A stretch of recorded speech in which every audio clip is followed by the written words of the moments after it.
afternoon. Welcome to EduSet Network. Friend, in our series to lecture on a sociological thinker, today we are going to discuss G.H. Mead. He is a renowned sociologist and given his idea about the society and the contemporary problem, how can we sort it out using the principle of sociology. And for discussion on this very topic, we have a sociologist, Dr. Subhas Mahapatra. He teaches sociology in the Delhi University, and he has own the number of research on this issue and several other issues on society, which are comprising all these sociological principles. So he has his own experience and also his own interpretation about the sociological thinker. So we will be pleased to know his view and also how he see the G.H. Mead in explanation of the society and societal problem. So on your behalf, I welcome Dr. Mahapatra for EduSet lecture on the sociologist G.H. Mead. Welcome, sir. Thank you so much. My dear students and the members of the faculty all over the country, introducing G.S. Mead into the domain of sociology is a kind of interface between psychology and sociology. He gives a new understanding about the society. He looks at society as the society of selves. Most other sociologists that we have discussed so far, Durkheim would look into, Marx you look into, or Weber you look into, most of them are greatly engaged in the study of structure. But if you look into Mead is looking into society in terms of the reflexive nature of social action. He tells how this reflexive self, which is a process that gives rise to the growth of manifestation of action, development of interactional situations, coordinating joint action, in relation to which social conditions of different types can be studied. So therefore, Mead is giving a new kind of interpretation to our understanding of social life. We'll be discussing that in detail. I'll be framing out my lecture into two parts. In the first part of my lecture, I'll be giving importance on how other sociologists are looking into social life that is different from the interpretation of G.S. Mead.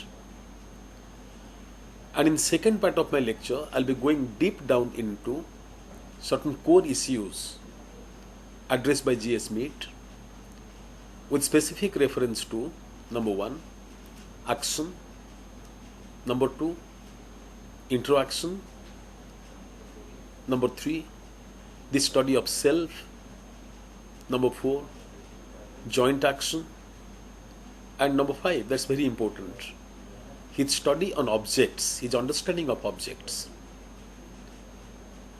In the first part of my analysis, I'll be addressing to two different issues. Number one, how social life should be studied, and number two, the kind of methodology that sociology must have to use. If we look into classical sociological imagination, we find out that action is holding a key place in sociological understanding of reality. Let me start with Durkheim. Durkheim considers that action is voluntaristic in character. It is voluntaristic in the sense that every actor, while manifesting his action, is corresponding with the will of conscience collective. Therefore, there is a strong correspondence between the action of an actor and the expectations of conscience collective from the actor.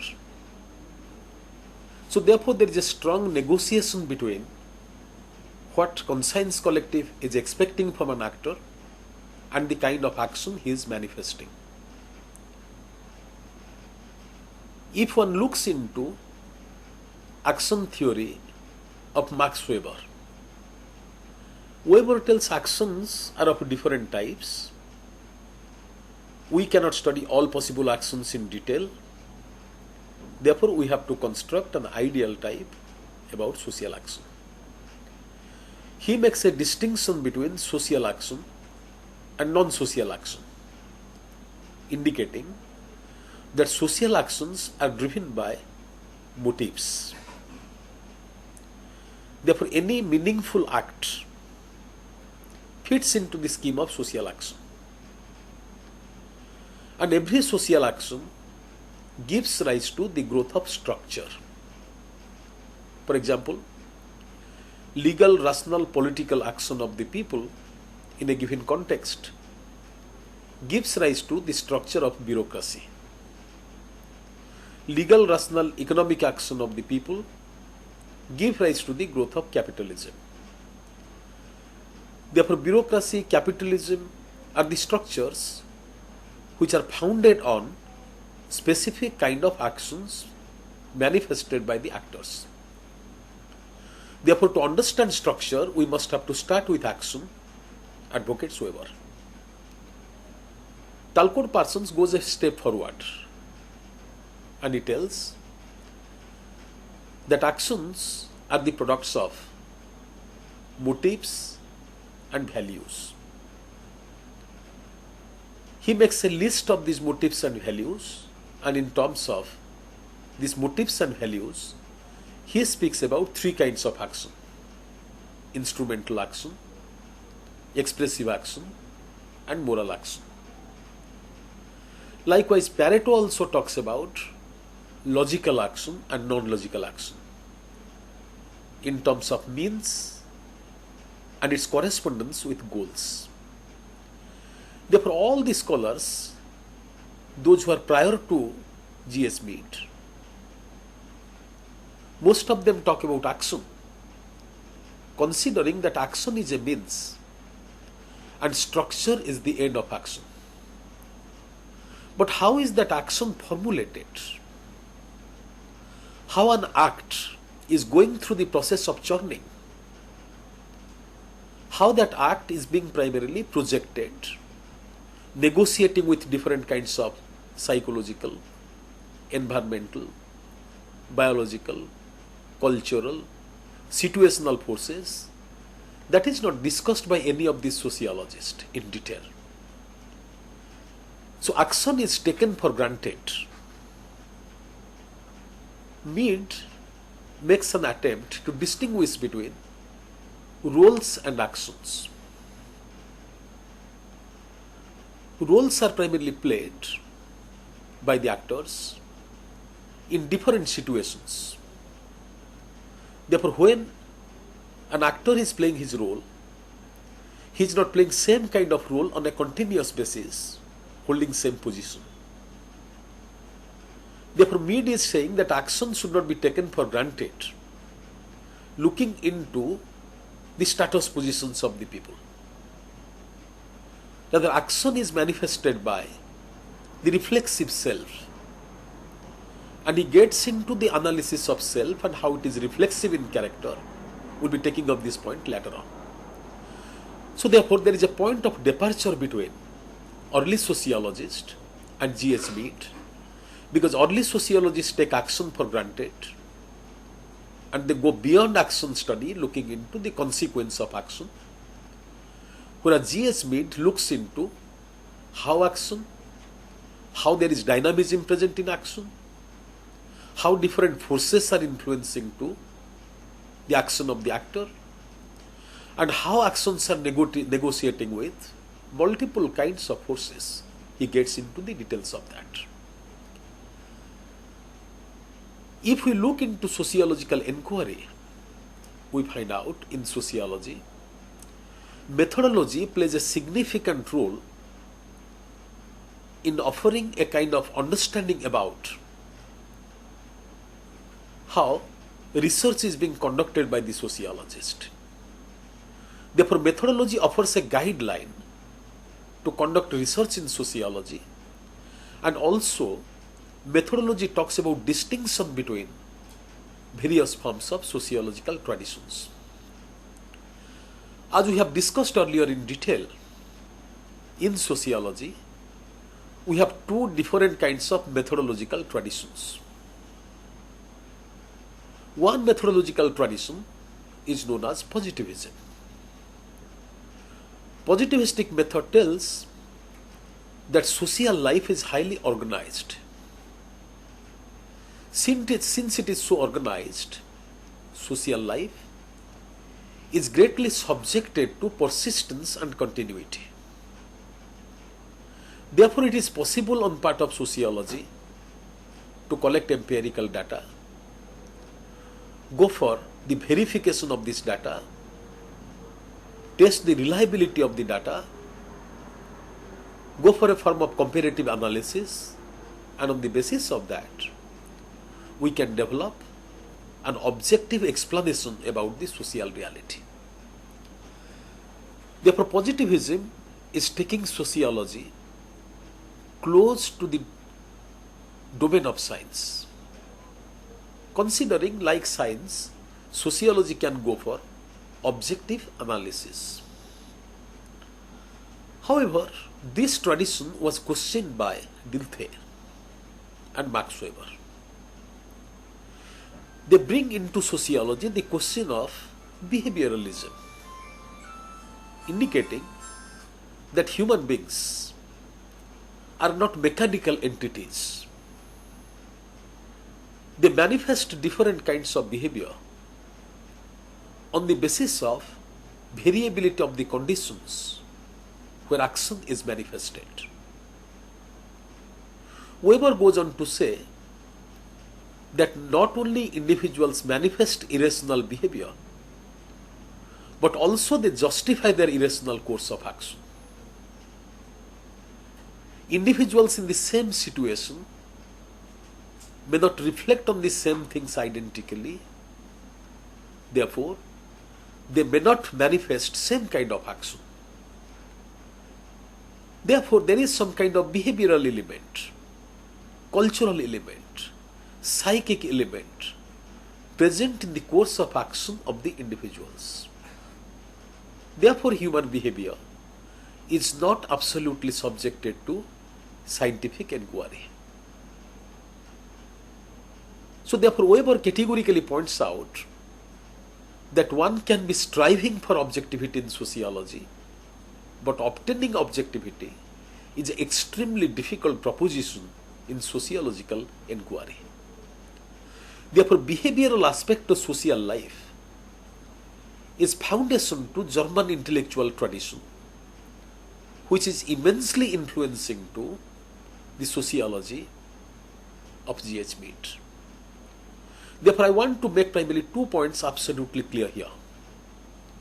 G.H. Mead is bringing forward a kind of tradition where human behavior is being given importance. And that human behavior is not a stereotypical behavior which is being manifested in identical forms in the same situation on a continuous basis. Therefore, how human behavior is being shaped, how it is modified, how human behavior is negotiating with the counteractors, how human behavior is negotiating with different kinds of environment. And from out of these varied negotiations, how joint action is coming into prominence, and that joint action, how need to be studied by sociologists to have an understanding about society. Mead is emphasizing on that. Therefore, Mead's sociology is a point of departure, both in terms of methodology and also in terms of subject matter from that of his predecessors. As I told you earlier, so this kind of explanation of G.H. Mead is giving a new direction to sociological imagination in contemporary times. If you look into symbolic interactionism, a new tradition in sociology that is being influenced immensely by the writings of G.S. Mead. If one looks into Habermas sociology, Jürgen Habermas, this is also immensely borrowing ideas from G.S. Mead. Therefore, I would be considering G.S. Mead as a point of departure between old sociology from that of the new sociology. And his sociology is bridging the gap immensely between sociology and psychology. If one looks into Durkheim's sociology, Durkheim clearly indicated that psychology and sociology are two distinctive domains of study. Therefore, sociology studies conscience collective. Psychology studies individual behavior. Therefore, psychology and sociology, they cannot ever come closer to each other because they share methodological distinction and also primarily the distinction in terms of subject matter. So, dichotomy between the both, which is greatly being forwarded by early sociologists, is simply contradicted by G.S. Mead. Therefore, it is interesting to understand that G.S. Mead is giving a new dimension to sociological understanding of reality. Before we get into his contributions, we must have to study his intellectual background. Mead developed a new kind of sociological imagination in American sociology, and he, along with John Dewey, they developed interactional theory, a new kind of intellectual tradition that is considered as behavioralism, which evolved in a great way in Chicago University of America. He taught for a long period of time in Harvard University and Chicago University. He had a brilliant exposure to German intellectual tradition, and also he was influenced by the philosophical doctrines of Hegel, who was the most pronounced intellectual of his time. Hegel is giving importance on mind. He tells mind is driven by the process of dialectics. Mind is bringing in thoughts which are dialectical to each other. And from out of this dialectical thought, dialectical means one thought makes appearance, second thought is primarily contradicting to it, and on the basis of this contradiction, a new thought ultimately develops. And this new thought, that is a synthesis that defines the course of action of the individuals. Therefore, Hegel tells mind develops consciousness from out of which realities make appearance. Therefore, every reality we see in front of us are the products of the dialectics of ideas.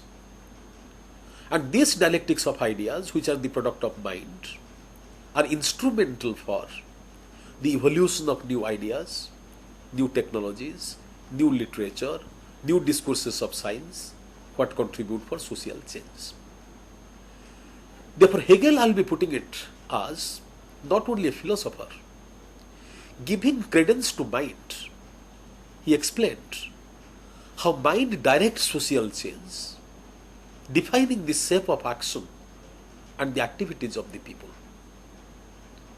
Therefore, this standpoint of Hegel largely influenced to sociology of G.S. Mead. And Mead also looked into interactional theory of his senior colleague C.H. Cooley. I discussed Cooley earlier in some other context, where he tells that each person is modifying his behavior, looking into how others are evaluating to his behavior.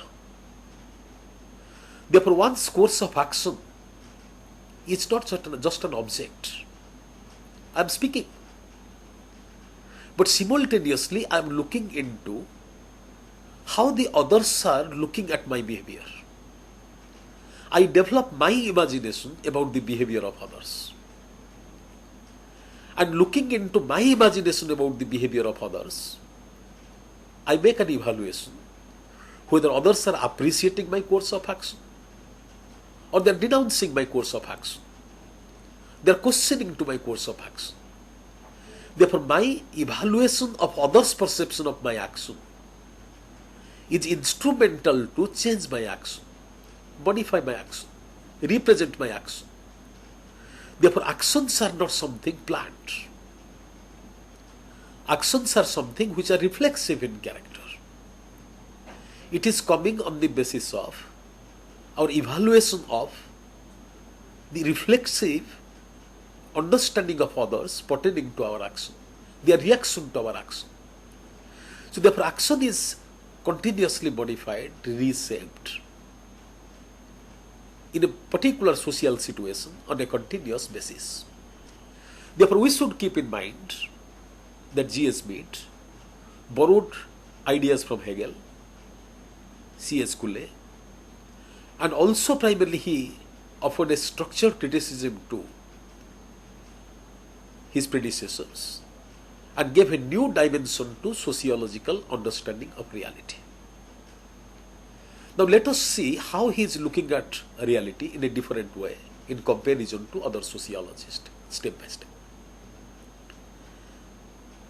Mead considers that self is not ego. Self is not ego. Self is ego. This is being spelled out by Sigmund Freud. Sigmund Freud tells that self has two components. One is id, other is ego, and third is superego. Id is destructive in character. Id always gives a kind of direction to man to go for the activities which are not normatively prescribed.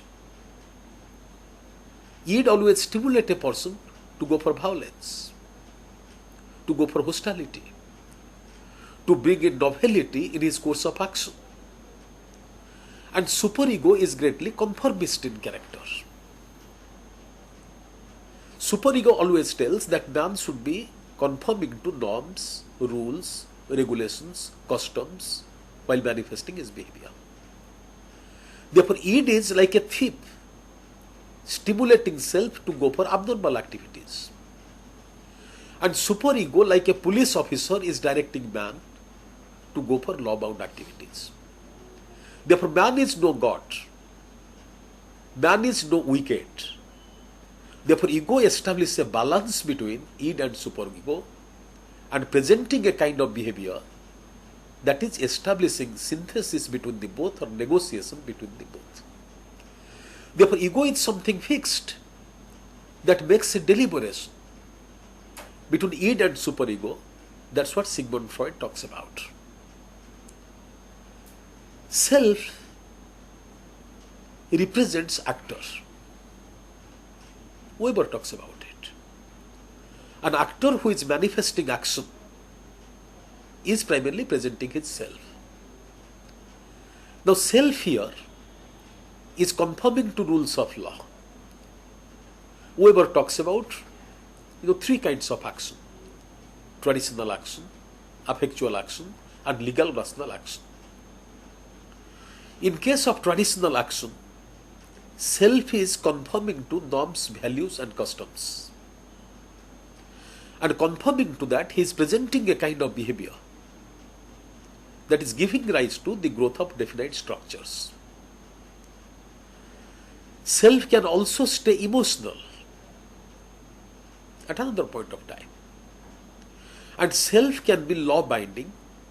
Self can be conforming to rules of law, manifesting rational behavior. Therefore, self is something fixed. In modern society, mostly, self will be going for rational projection of behavior. In traditional society, self may be going for traditional mode of orientation. So therefore, self is something committed to a given mode of orientation, guiding actor to manifest a particular form of action. We were talking about it. So therefore, his predecessors are looking into self either as ego or as selves, an entity that carries capability of presenting an action in negotiation with traditional values, emotional orientation, or legal rational orientation. Therefore, self is not a dynamic process evolving on a continuous basis according to his predecessors. Mead makes a distinction between reflexive self and non-reflexive self. He tells animals manifest non-reflexive self and human beings manifest reflexive self. Being animals manifesting non-reflexive selves, they can be pushed into the corner by the environment. But human beings will not be pushed into the corner by the environment because they carry a reflexive self. He gives the example of a barking dog. When a dog is barking, the other dogs are endowed with two choices.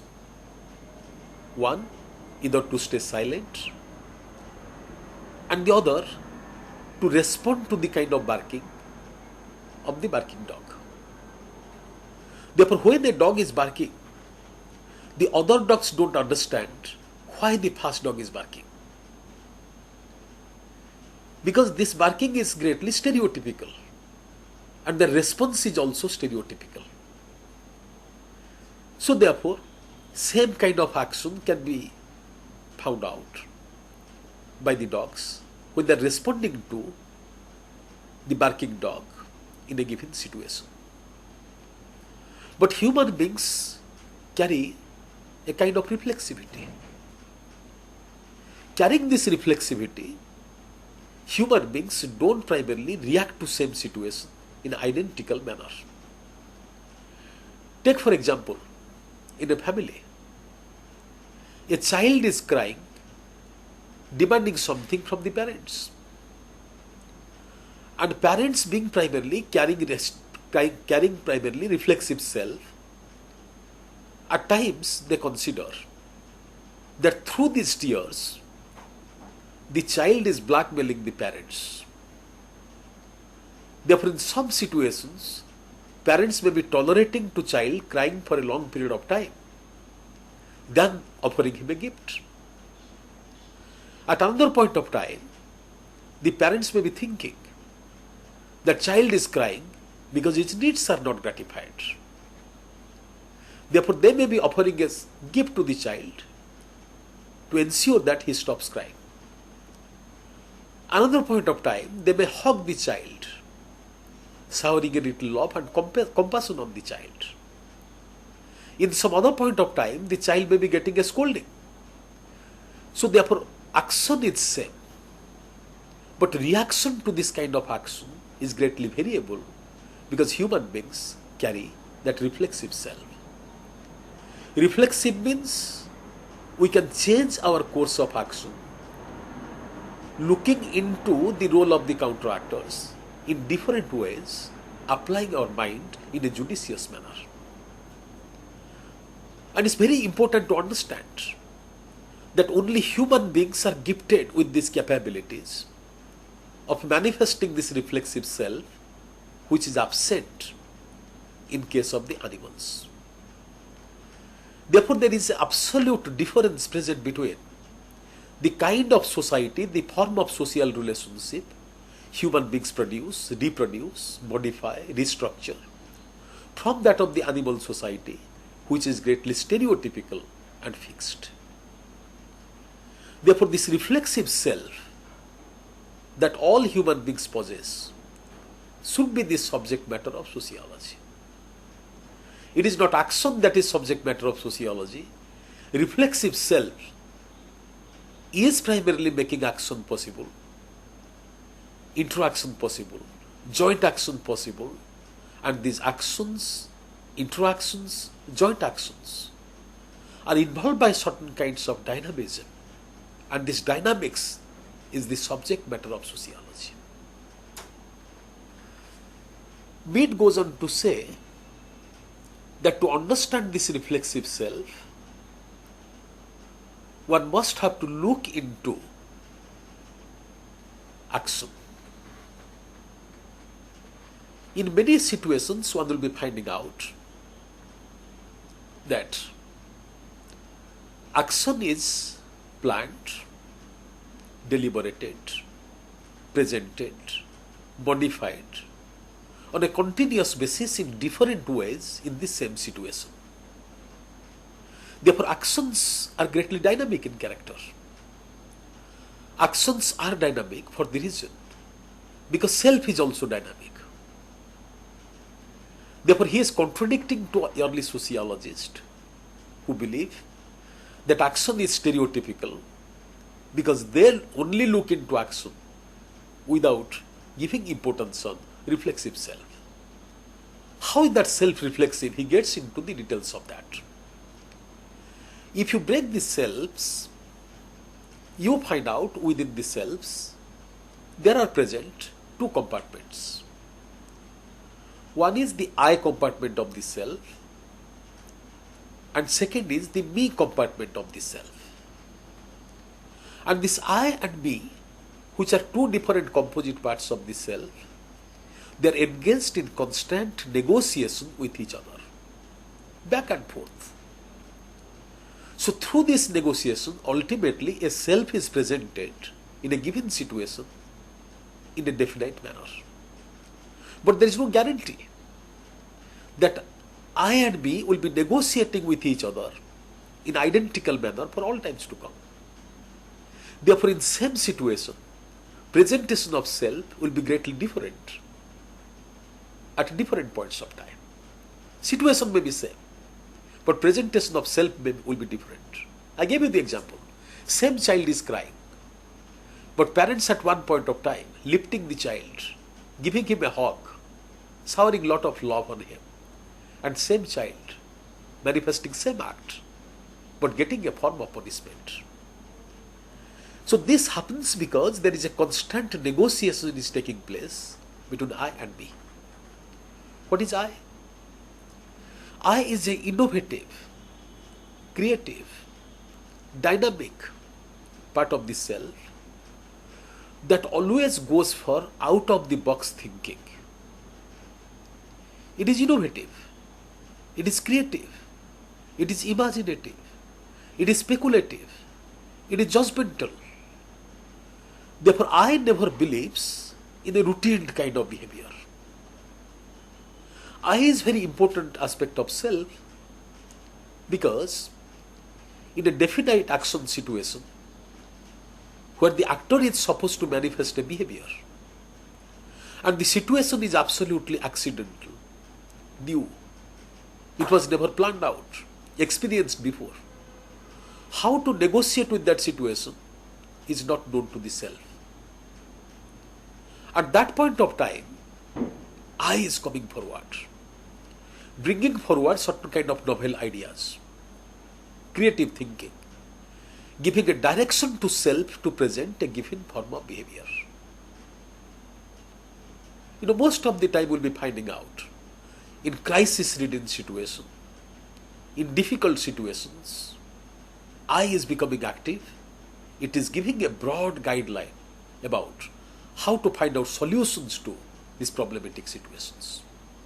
Therefore, I is very important component of the self that offers guidelines to a particular form of action. Also hidden within ourself is me. Me always takes into consideration, number one, the social position of the actor, who the actor is. Number two, me is always conscious about the social position where the actor is located. And the people, those who are surrounding, to the actor. Therefore, two things I am talking about. B is conscious about, number one, who the actor is, whether he is a politician, he is a priest, he is a professor, social activist, he is a husband, he is a child. So B is always making the actor conscious about his identity and his social position. And also B is guiding the actor about the rules, norms, values, customs that one must have to follow while manifesting action. C. B is also giving sufficient knowledge to the actor about the counter actors present there and their expectations from actor. And D.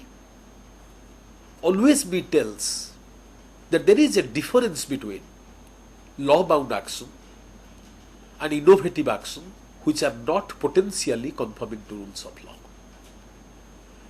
Therefore, there is a kind of constant negotiation taking place between I and B. B is offering a guideline to the course of action.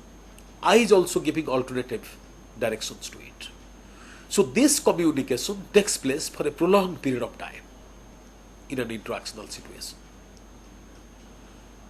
Then self is ultimately looking into the discourses taking place between I and B, and finally it is choosing to go for a particular course of action, giving importance to the deliberation of both.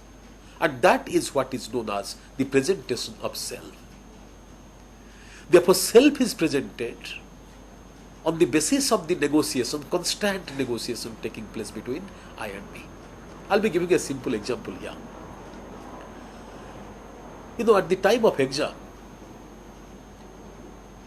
students really feel sleepy.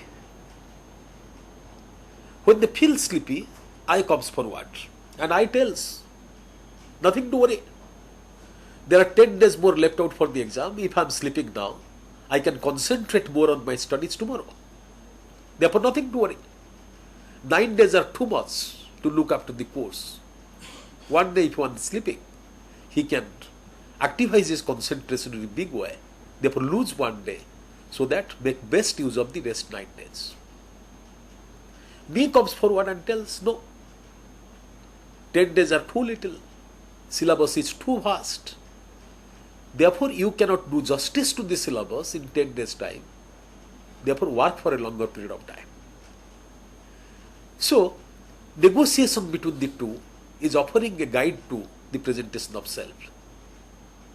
Then self tells, okay, I cannot sleep for 10 hours or 8 hours.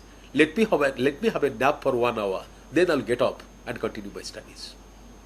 So that is how we present our everyday self in different action situations through the negotiation between the two. Then he brilliantly talks about the fact that while I and B are negotiating with each other, this negotiation may be taking a longer period of time than expected. So that he calls as delayed presentation of self. Delayed presentation of self explains not indecisive character of the person. Confusion and crisis present. Rather, it is talking about the fact this negotiation is taking a longer period of time and the self is not voluntarily coming forward, rejecting one and accepting the other. Therefore, self is going for a rational appraisal of the pros and cons coming out of the negotiation between I and B, and ultimately taking a decision which may be time consuming, but that is befitting to a particular situation.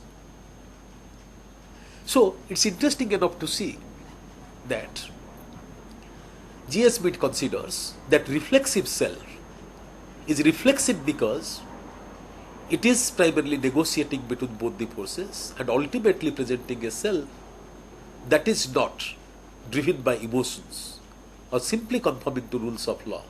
Rather, it takes into consideration multiple factors present in interactional situation.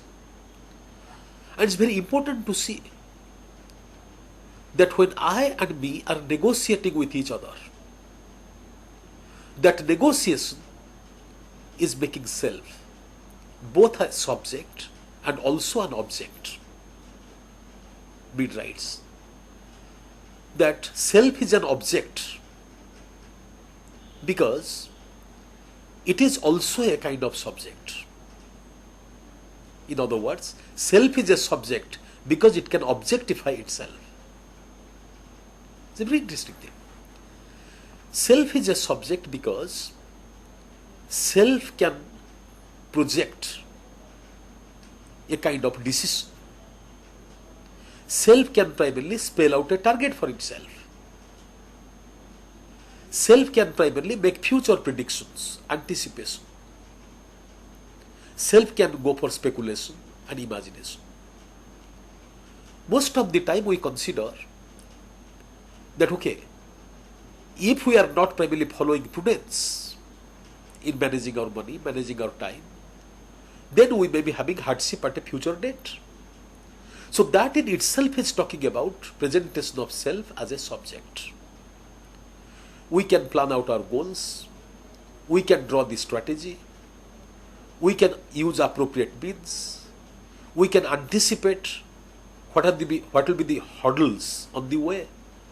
We can do that. We can make this imagination, we can make this planning, we can go for future goal projection because of the fact our self is a subject.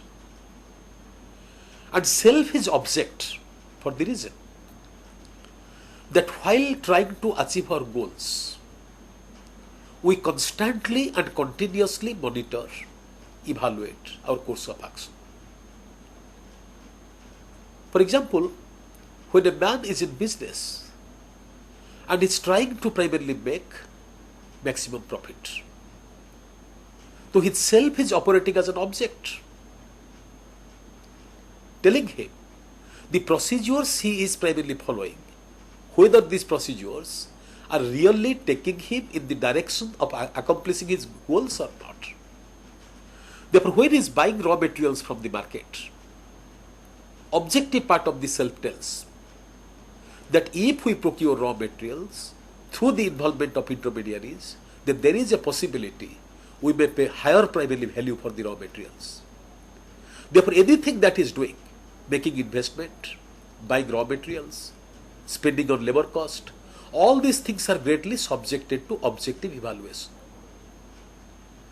So therefore, since it is subjected to objective evaluation, there is a great possibility that self is not only acting but also evaluating that action and looking into its appropriateness. So the actions which are not appropriate, they are modified in time and space. Therefore, self is a subject because it can make plans, it can have a goal, it can evolve strategies, it can use means, and at the same time, self is an object because it is continuously engaged in a dialogue within itself to look into the objective outcomes of different kinds of course of action.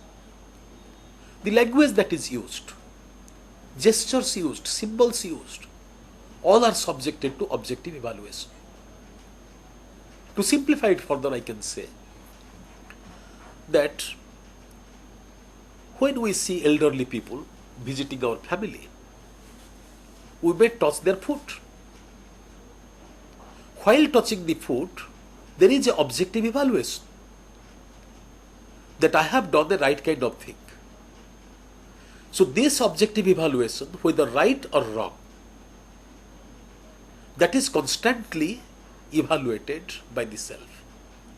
Younger people don't feel like touch the foot of the elderly people because they consider it is a kind of violation of their basic rights.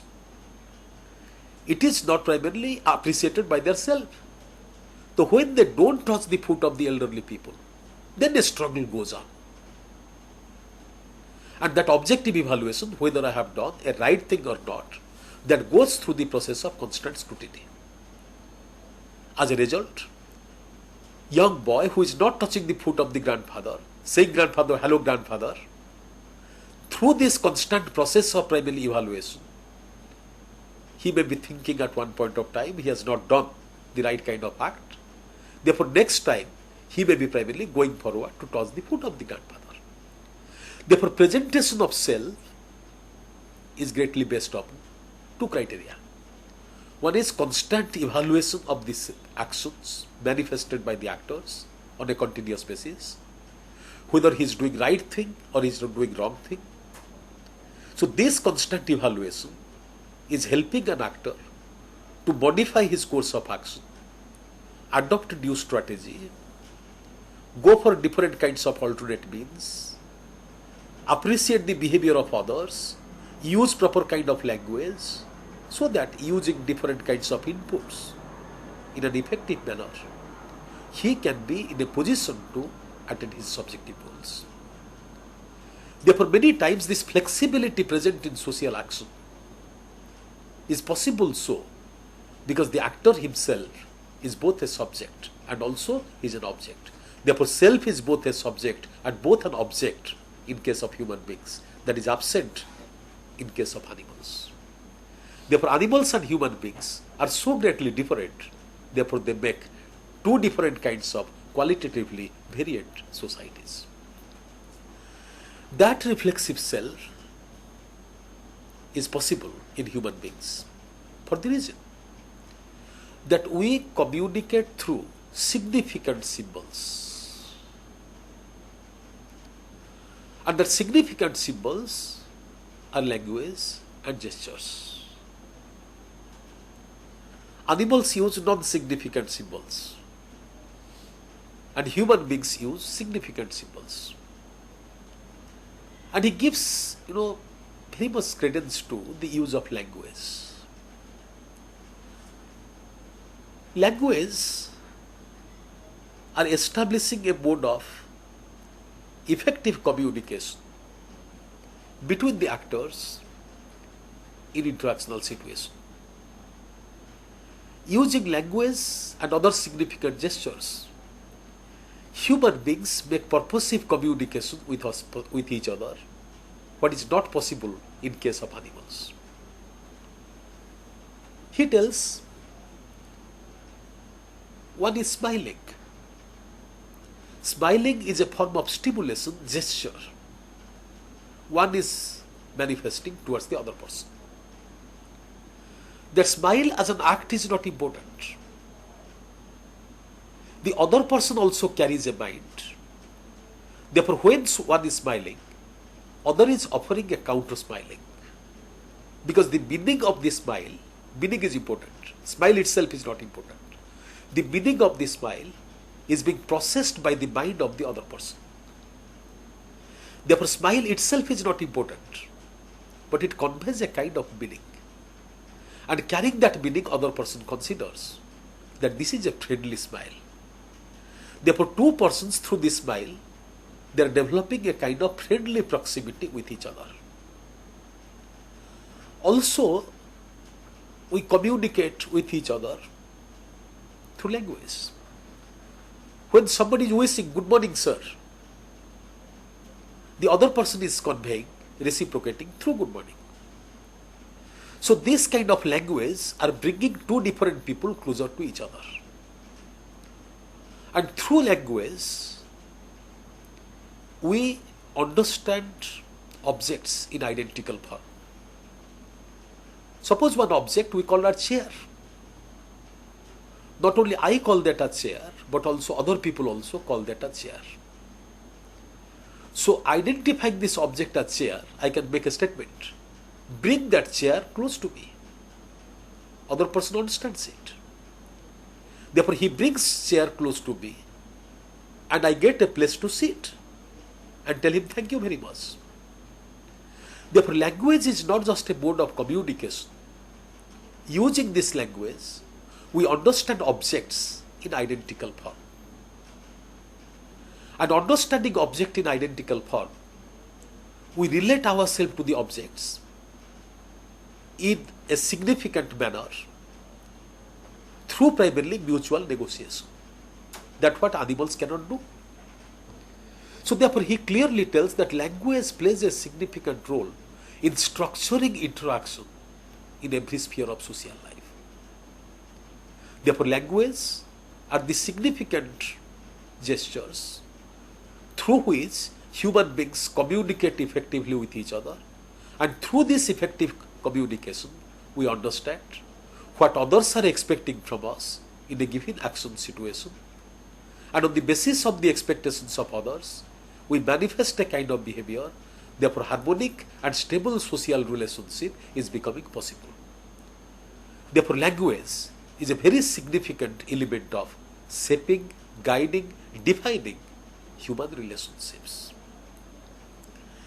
Then G.S. Mead gives importance on mind. And significance of mind, as I told you earlier, he has understood from the writings of Hegel.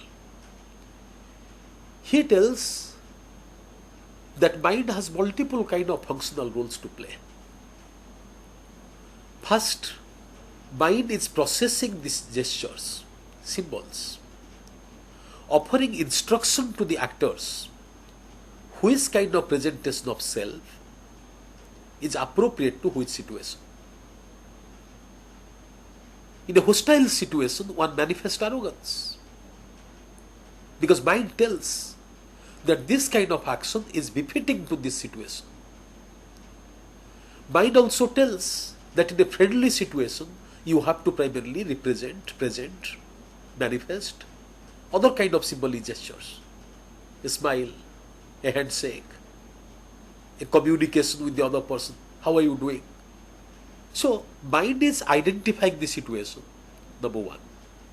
Mind is defining which kind of presentation of role, gestures is befitting to which situation. Also mind plays a significant role in telling self that who are the counter actors with whom he is negotiating with. And most importantly, mind is carrying the inputs pertaining to norms, cultures, rules and laws.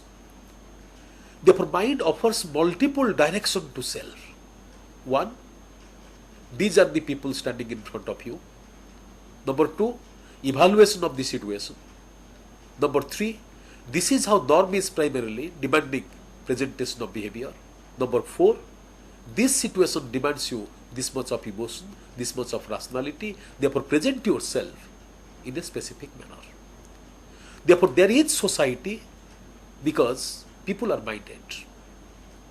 Therefore minded people guide presentation of self in a specific manner, on the basis of which a projected, defined, organized, anticipated social relationship is becoming possible. Therefore presentation of self is a very dynamic process. Hence sociology should not study how social structure is being organized. The dynamism involved in the process of presentation of self, that should be considered as the subject matter of sociology. Mead's sociology will be incomplete without understanding the concept of object. That is very important concept in sociology of G.S. Mead. Technically speaking, object means that is tangible, that is visible. But G.S. Mead is giving a broader explanation of object. He tells objects may be animate or inanimate. Animate, it may be primarily something like an elephant, a living entity. Animate. Inanimate, because it can be an inanimate object like a mobile telephone.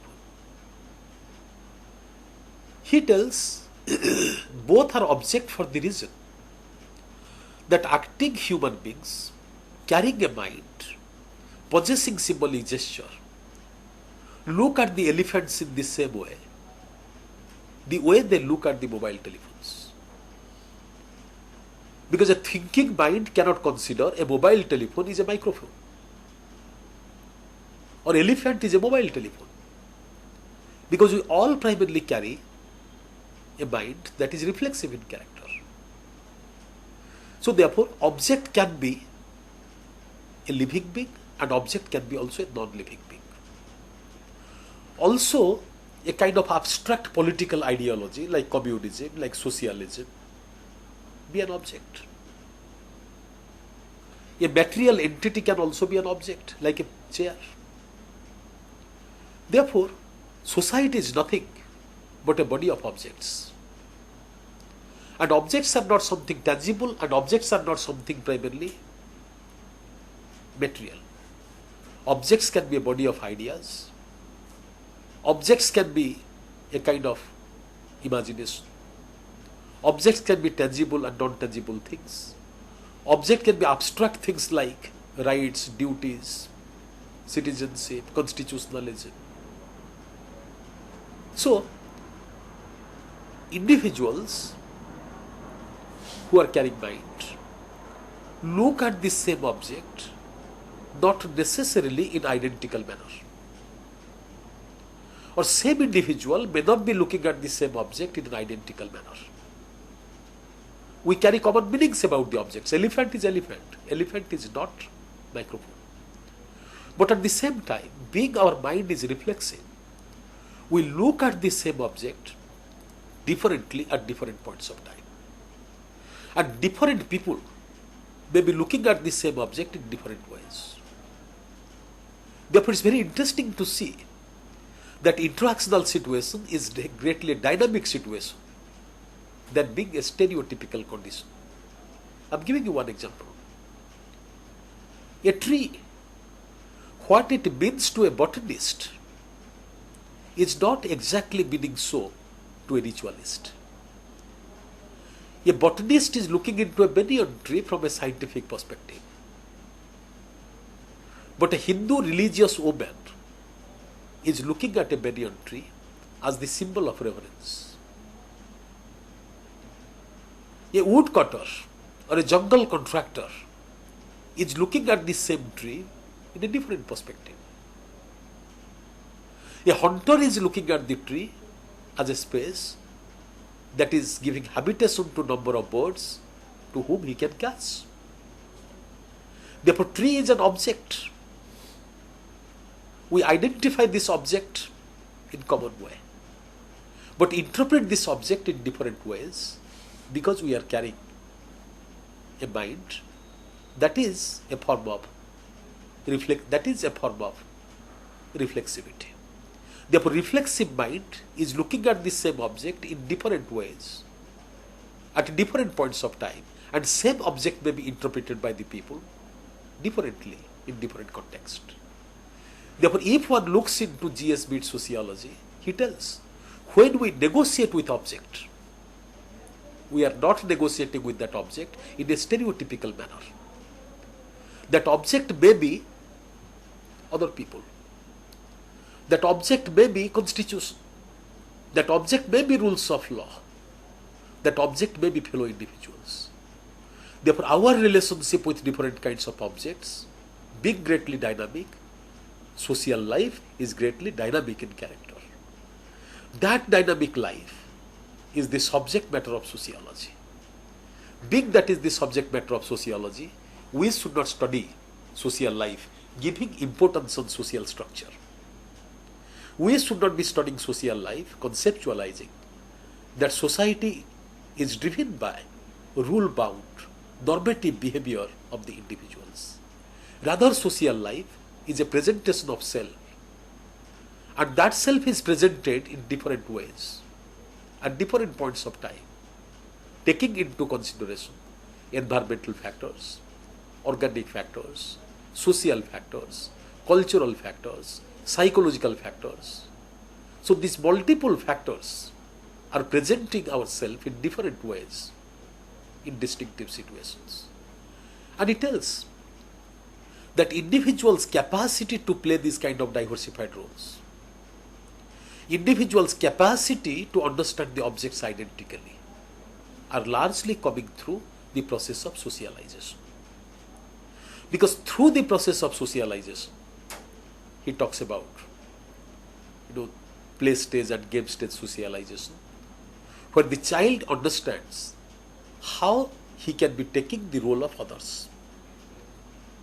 Since we know how to take the role of others, so through the process of socialization, so we understand how as a father I can play my role, how as a kind of teacher I can play my role, so that I potentially get out of socialization process.